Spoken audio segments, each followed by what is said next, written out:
नमस्कार, मैं हूं योगिता सोनी और आप देख रहे हैं डेजर्ट स्टॉर्म न्यूज़। आज हमारे साथ हैं एडवोकेट भारती व्यास। आइए इनसे मिलते हैं और इनके बारे में और इनके फील्ड के बारे में जानकारी हासिल करते हैं। नमस्कार भारती जी। नमस्कार, very good evening to you ji. बहुत बहुत स्वागत है आपका हमारे चैनल पे। Thank you. भारती जी, आप खुद ही अपने बारे में और अब तक की जो भी आपका सफ़र रहा है इसके बारे में खुल के हमें और हमारे दर्शकों को बताएं। Good evening to all of you. मेरा नाम भारती व्यास है। प्रेजेंटली मैं महिला सुरक्षा और सखी केंद्र की एनजीओ की ओर से मैं महिला पुलिस थाने में as a legal counsellor work कर रही हूँ। ये मेरा 5 महीने का एक्सपीरियंस है यहाँ पर। इससे पहले मैं जैसलमेर कोर्ट में विपिन सर और गोस्वामी मैम के साथ प्रैक्टिस में थी। वहाँ से मुझे यहाँ आने की अपॉर्चुनिटी मिली। पहले चलते हैं लाइफ के टूवर्ड्स। 2009 में मैंने एलएलबी पास आउट की थी। I am from Nagpur university से, मेरा मेन लॉ कॉलेज से मैंने एलएलबी पास की थी। उसके बाद करीबन 8-10 साल तक का गैप रहा। उस बीच में बेबी हुआ। पहले मैं शादी होकर दिल्ली गई, वहाँ पे 2-3 साल का गैप आ गया। उसके बाद मैं जैसलमेर आई। हमेशा मेरे दिमाग में चलता रहता कुछ तो करना है, पर क्या करना है। एलएलबी कर लिया, प्रैक्टिस में भी आना था, रजिस्ट्रेशन हुआ नहीं था मेरा बार काउंसिल में, थोड़ा लेट हो गया था, पर हमेशा दिमाग में रहता था कि नहीं कुछ तो करना है। इंटरेस्ट बरकरार था पर गैप नहीं मिलती थी जी। फिर क्या करें, होम ट्यूशन से स्टार्ट करी थी मैंने अपने करियर का। To be very frank, home tuition से स्टार्ट की। मेरे हस्बैंड को थोड़ा कम पसंद था। कहते थे कि होम ट्यूशन्स क्या ले रहे हो, आपका फील्ड है, एलएलबी किया है आपने, आप हमेशा लीगल प्रोफेशन की तरफ जाओ। ट्यूशन थोड़े टाइम चला वो भी, फिर मैंने ट्यूशन को स्टॉप दिया। फिर सिर्फ लॉ की बुक्स को जोड़ने के लिए मैंने एलएलएम किया जी। 8 साल बाद मैंने एलएलएम का फॉर्म भरा। 2 साल तक एलएलएम की अच्छी से पढ़ाई करी, खूब लगन से मेहनत करी। लोगों का कहना था कि पता नहीं इतने साल बाद एलएलएम करने का क्या सोचा, पर मुझे लगता है मैम मज़ा उसी काम को करने में आता है जब लोग कहते हैं कि अरे ये नहीं कर पाओगे। बिल्कुल, तो उसी बात को करने में और उसी काम को करने में ज़्यादा मज़ा आता है जी। करा, कोशिश की, फर्स्ट डिवीज़न से एलएलएम पास आउट हो गए। एलएलएम हुआ, उसके बाद थोड़ा और मोटिवेशन मिला कि नहीं 10 साल के बाद किताब खोलने के बाद भी अपन फर्स्ट डिवीज़न से पास हो सकते हैं, तो शायद कुछ और भी कर सकते हैं। तो मुझे लगता है चैलेंजेस क्या है, चैलेंजेस एक सक्सेस की तरफ ले जाने के स्टेप है। बिल्कुल। तो ये मेरे लिए एलएलएम एक चैलेंज था, वो हो गया। उसके बाद मुझे आगे सक्सेस की तरफ ले जाने के लिए आरजेएस की तरफ मैंने थोड़ा सा जाने की कोशिश करी। आरजेएस की तरफ फॉर्म भरा, आरजेएस का प्री। उसके लिए मेरे लिए पॉसिबल नहीं था कि मैं ऑफलाइन क्लासेस लूँ जी। तो फैमिली में थी, बेबी भी छोटी थी, तो मुझे ऑनलाइन क्लासेस ही लेनी पड़ी। मैंने ऑनलाइन क्लासेस ली, मेहनत भी काफ़ी करी, पर 3 बार मेरी लाइफ में स्ट्रोक आया। पहला स्ट्रोक ये था कि फर्स्ट टाइम जब मैंने फॉर्म भरा तो कोविड आ गया। तो फिर सक्सेस नहीं हो पाया। जब एग्ज़ाम की डेट आई तो फिर कोविड चल रहा था उस टाइम। सेकेंड टाइम जब फॉर्म भरा तो मैंने बेबी कंसीव कर लिया, सेकेंड बेबी हुआ मुझे। तो फिर जैसे ही डेट आई तो मैं प्रेग्नेंट थी, 2 साल वो गैप आ गया। उसके बाद फिर एक और बार कोशिश करी, तब जैसे ही फाइनल एग्ज़ाम्स की डेट आई तो मेरे पापा एक्सपायर हो गए। तो वो ज़्यादा मुझे लगा कि नहीं, माइंड से काफ़ी मैं डिस्टर्ब थी उस समय कि मैंने अपनी ज़िंदगी का बहुत इंपॉर्टेंट पर्सन खो दिया है। बिल्कुल। सभी के साथ होता है, पार्ट ऑफ लाइफ है, सभी को फेस करना है, कर लिया, ठीक है। उसके बाद फिर क्या किया जाए, तो फिर अब इन्होंने कहा कि अब प्रैक्टिस में जाके देखो। मैंने कहा नहीं, प्रैक्टिस में नहीं जाना है, मुझे करना तो गवर्नमेंट जॉब की तरफ ही जाना है। थोड़ा जिद था, थोड़ा जुनून था। बिल्कुल, मुझे ऐसा लगता है कि हमेशा अपने भाग्य को और दूसरों को दोष नहीं देना चाहिए। सही बात है। कई बार हमारी कोशिशों में कमी रह जाती है। जब सपना अपना है तो कोशिश भी अपनी होनी चाहिए। मुझे लगता है। चलो आगे बढ़ते हुए मैं ये बताना चाहती हूँ कि उसके बाद फिर इन्होंने कहा कि अब क्या करोगे। मैंने कहा आरजेएस जैसी की तैयारी तो करी है, उसका कोर्स थोड़ा बाहर से होता है, लेकिन उसमें फिर मैंने जेएलओ की तैयारी करी। उसी के साथ साथ पीएचडी की तैयारी करी। लॉ में ही पीएचडी करने का सोचा। पीएचडी का फॉर्म भरा, एग्ज़ाम देने गई, जस्ट 2 मार्क्स से मेरा पीएचडी रह गया। उस टाइम भी मुझे बहुत बुरा लगा कि मैं मेहनत कर रही हूँ, सक्सेस नहीं मिल रहा है, मेहनत कर रही हूँ, सक्सेस नहीं मिल रहा है, पता नहीं क्या चल रहा है, ठीक है। पर इन पूरी हिस्ट्री में और इस पूरे साइकिल में मेरे हस्बैंड का बहुत सपोर्ट रहा जी। बहुत ही ज़्यादा। वो हमेशा मेरे लिए मोटिवेशनली बन के रहे। उन्होंने कहा कि नहीं, कोई बात नहीं, क्या हुआ, 2 मार्क्स से रह गया, अपन फिर कभी ट्राई करेंगे। ऐसा कुछ नहीं होता है कि फेलियर्स आर ऑलवेज फेलियर, मतलब आपकी वो वहाँ पे हमेशा के लिए दीवार नहीं खड़ी हो जाती है कि इसके आगे आप नहीं बढ़ सकते, कुछ नहीं कर सकते, ऐसा कुछ नहीं है। उनका ऐसा था कि नहीं, आप कुछ तो कर ही लोगे जी, कोई बात नहीं। उसके बाद फिर उन्होंने कहा कि अपन लोग अब प्रैक्टिस की तरफ जाते हैं। फिर उन्होंने मेरा रजिस्ट्रेशन करवाया और मैं कोर्ट में गई, काफ़ी अच्छी वाइब्स आई, गुड वाइब्स आई। डॉक्टर ये विपिन सर है जो एडवोकेट, उनके साथ मैं प्रैक्टिस में थी जी। मैम गोस्वामी मैम, उनका भी काफ़ी अच्छा सपोर्ट रहा। उन दोनों की सपोर्ट से मैं आज महिला थाने तक पहुंची। उन दोनों ने मुझे बताया कि यहाँ पे काउंसलिंग का जॉब अगर आप करना चाहो तो आप वहाँ आ जाओ। फिर मैं यहाँ तक पहुँच गई। पर अच्छा रहा। मैं आपको रोकना चाहूँगी, आप जो ये गोस्वामी जी की बात करिए, शायद संगीता गोस्वामी जी है। या बिल्कुल जी, वो हमारे यहाँ भी गेस्ट, हाँ, एज अ गेस्ट वो आई हैं और काफ़ी अच्छा उन्होंने हमें नॉलेज दिया था। Being a person, being a profession wise बहुत अच्छे हैं वो मैम। काफ़ी अच्छा सपोर्ट रहा उनका मुझे कोर्ट में, और उनका जो दूसरा स्टाफ है उन्होंने भी सपोर्ट किया।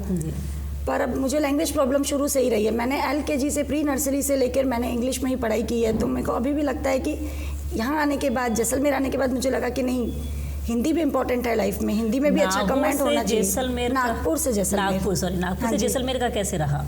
एक्चुअली मेरी शादियों के मैं दिल्ली गई थी, मेरे इन लॉज दिल्ली रहते थे। वहाँ से फिर मुझे, मेरे हस्बैंड को सीलेक्ट प्रॉब्लम हो गई थी, सीलेक्ट डिसीज़ की। तो वो गेहूँ और इन सब की उनको एलर्जी थी।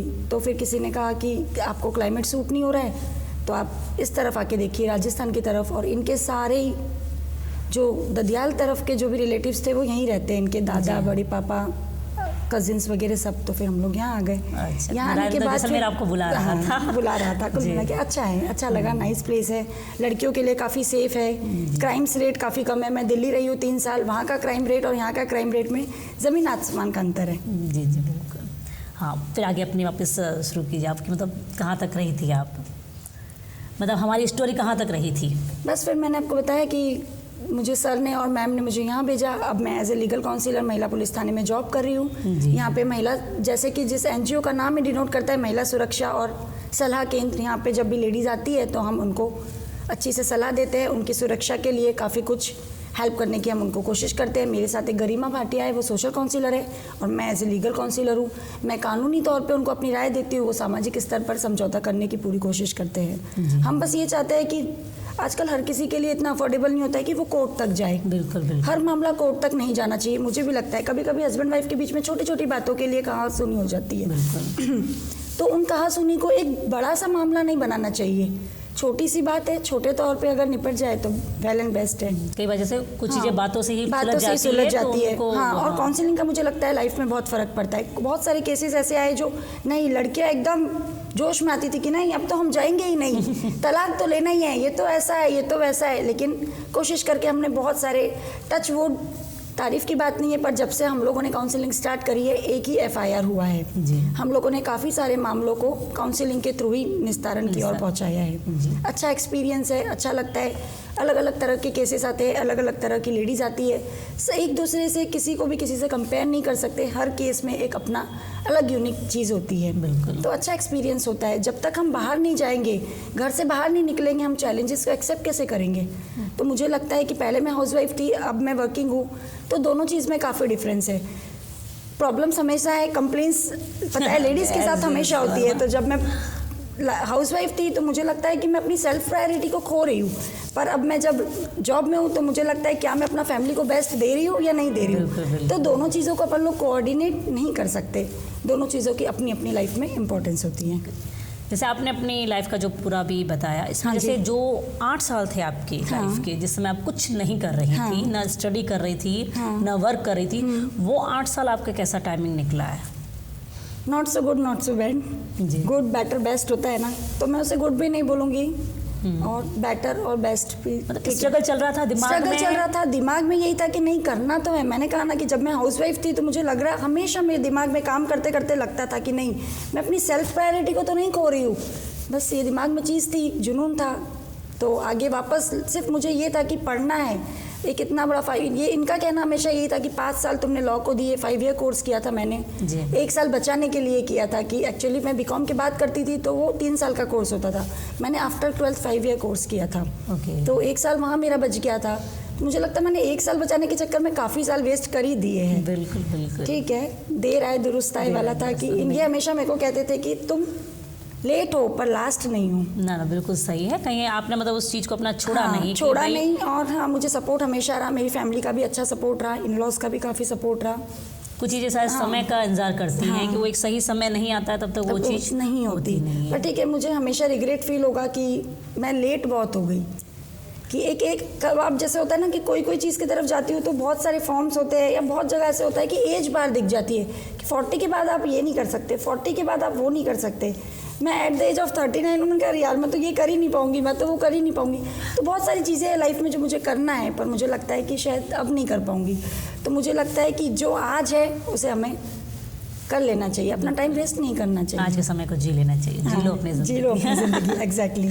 जो आज है वो कल नहीं है, जो कल था वो आज नहीं है। बिल्कुल। जो प्रोफेशनल और पर्सनल आपकी जो लाइफ रही है, इसमें कोई ऐसी चीज़ जो आपके साथ कहीं पिंच पॉइंट रही हो या टर्निंग पॉइंट आपकी लाइफ का रही हो? टर्निंग पॉइंट मेरी लाइफ का बस यही रहा था कि मैं जब कोर्ट गई थी तो मुझे पॉजिटिव वाइब्स तो आती थी, पर मैं इतना टाइम नहीं दे पाती थी कोर्ट में। फुल टाइम मैंने प्रैक्टिस नहीं करी थी, टू बी वेरी ट्रू। मैं लंच आवर के बाद नहीं जा पाती थी। बेटा मेरा छोटा था तो मुझे उसकी भी केयर करनी पड़ती थी। बिल्कुल। मेरी न्यूक्लियर फैमिली है, जॉइंट फैमिली नहीं है, तो मुझे बच्चों का भी ध्यान रखने की जिम्मेदारी मुझ पे ही होती थी। तो मैं सोचती थी कि इसमें भी काफ़ी लेट हो जाऊँगी। मुझे खुद का अगर सेटअप बैठाना हो, एज अ प्रैक्टिस में जाना है, अच्छा एडवोकेट बनना है, खुद के क्लाइंट्स अचीव करने हैं, खुद ही केस फाइट करना है, तो मुझे लगता था कि नहीं अब तो इसमें और टाइम लग जाएगा।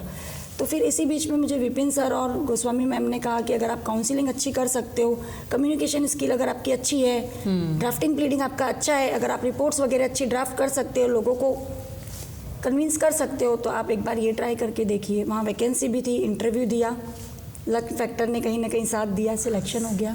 तो अच्छा लग रहा है, अच्छा एक्सपीरियंस है। टर्निंग पॉइंट तो बहुत सारे थे, बस यही था कि LLB से LLM के बीच में जो गैप रहा वो एक टर्निंग पॉइंट ही था। जितने आपने भी काउंसलिंग की हैं, कभी कुछ ऐसा लगा कोई केस की मतलब यार ऐसा भी होता है कुछ मतलब अनयूजुअल सा कि नहीं यार मैं इतना एक्सपेक्ट नहीं करते हैं हम लाइफ में, कभी कोई इतना गलत हो सकता है या इस तरह के हालात हो सकते हैं? बहुत सारे केसेस ऐसे होते हैं, मतलब अभी तक जितने केसेस आए उनमें कहीं ना कहीं किसी केस में मुझे ऐसा लगा कि नहीं, महिला सुरक्षा केंद्र है, महिला थाना है, लेडीज़ को लगता है सारे कानून हमारे लिए ही बने हैं। कई बार लेडीज़ जो होती है वो फेक भी होती है, झूठी रिपोर्ट्स भी लिखा देती है, आ जाती है सिंपैथी गेन करने के लिए। जब केस पूरा चलता है, काउंसलिंग होती है, तो लगता है कि नहीं लेडीज़ को अपना मतलब लॉज बने हैं। मैं मानती हूँ लेडीज़ को सुरक्षा मिलनी चाहिए, प्रोटेक्शन मिलनी चाहिए। बीइंग अ लेडी मुझे भी लगता है कि सब कुछ बेटर एंड बेस्ट है, पर किसी भी चीज़ का मिसयूज़ हमें नहीं करना चाहिए। कई बार लेडीज़ जो रिपोर्ट्स लिखवाती है, इतना कुछ होता नहीं उनके साथ, फिर भी लिखवा देती है। पर ये सब 2-3 केसेस में ही ऐसा हुआ। मोस्ट ऑफ द केसेस में ऐसा होता है कि नहीं, बहुत सारी चीज़ें होती है जो उन लोगों के साथ हुई है, वो गलत है। दोनों हिस्से हैं। हाँ। जैसे अभी भी सोशल मीडिया पे काफ़ी ऐसे वीडियोस चल रहे हैं जिसमें पता चलता है कि न सिर्फ महिलाएं बल्कि पुरुष भी प्रताड़ित होते हैं। तो मतलब ये एक सिक्के के दोनों पहलू हैं। ये नहीं सकते हर बार महिलाएं ही परेशान होती हैं, कई बार पुरुष भी होते हैं। तो महिलाओं को भी इस तरह से उसका गलत हिंसा के अलग अलग प्रकार है। किसी तरह कोई शारीरिक रूप से परेशान हो रहा है, कोई आर्थिक रूप से, कोई मानसिक रूप से, कोई शब्दिक रूप से, क्या कहते हैं वर्बली भी होता है ना कि हर्ट हो जाता है। कभी किसी ने कोई चीज़ बोली है तो वो हर्ट हो गई, तो उसको लोग हिंसा के तौर पे ही ले लेते हैं। बस यही है। एक केस आया था जिसमें कि लेडीज़ थी जो आई थी, तब भी मतलब उसका जो फिजिकल अपीयरेंस था उसी से ऐसा लग रहा था कि नहीं मेंटल हैरेसमेंट कुछ ज़्यादा हो गया है या फिजिकल हैरेसमेंट कुछ ज़्यादा हो गया है। वो मतलब अपनी जब रिपोर्ट लिखाते भी उससे मतलब वो लिख नहीं पा रही थी, बोल नहीं पा रही थी अच्छी से। मैं नाम रिवील करना ज़रूरी नहीं समझती, पर उसकी हालत सही में बहुत ख़राब थी। वो अपने भाई के साथ आई थी रिपोर्ट लिखाने। उसके भाई ने कहा कि आप कुछ करो मैम, आज इस केस का कुछ निवारण करो, वरना मैं अपनी बहन को यहीं थाने ही छोड़ के चले जाऊँगा। तो मैंने कहा भैया ये चीज़ तो गलत है। भैया अपनी बहन को आप थाने छोड़ के जाओगे, उससे क्या होगा? काउंसलिंग करके देखते हैं, लड़के को बुला के देखते हैं। उससे बात करी, उससे पूछा लड़की से कि ऐसा क्या हुआ था। तो उसने कहा कि हमेशा मुझे मतलब सुबह उठते ही रात को मुझे नींद की गोलियां दी जाती थी, मुझे हमेशा नशे में रखा जाता था, तो मुझे पता ही नहीं मेरे साथ क्या होता था, रात को मेरे साथ क्या हो रहा है, दिन में मेरे साथ क्या हो रहा है, मुझे कुछ भी नहीं पता चलता था। एक बार मैं काफ़ी टाइम तक, थोड़े दिन तक होश में रही, थोड़े टाइम तक, तब मुझे पता चला कि कोई मेरे लिए नशे की गोलियां बना रहा है, कोई नशा किसी प्रकार का नशा दे देते थे और फिर रात को सेक्सुअल हैरेसमेंट और यही सब होता है।